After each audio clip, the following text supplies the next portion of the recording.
Diğeri de kolun. Dur. Which? Güzel. Ya.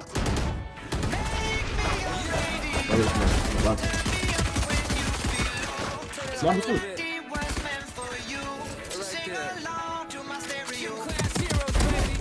I was just another dusty record on the shelf. Play me like everybody else. If I asked you to scratch my back, could you manage that? Like if we had trick and trappy, I can handle that. Furthermore, I apologize for any skipping tracks. This is the last girl that played me, left a couple cracks. I used to, now I'm over that. Cause holding grudges over love is ancient artifacts. If I could only find a note to make you understand, I sing it softly in your ear and grab you by the hands. Keep it stuck inside your head like your favorite tune. And know my heart's a stereo, the only place for you.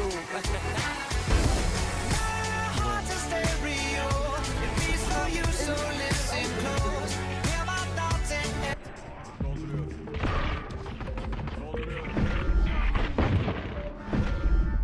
note.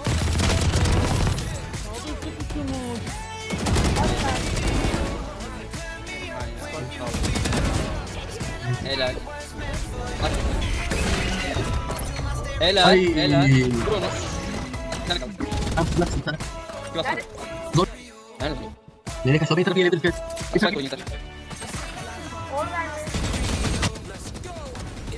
Helal. Oy anne. Yani istiyorsan geri gel kapatayım orayı.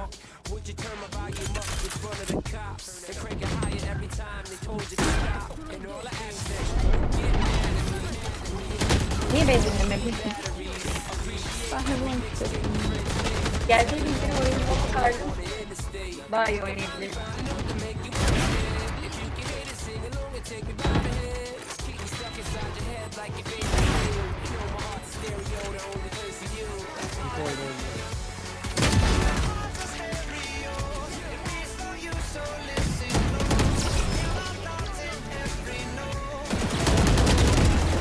Güzel. Helal.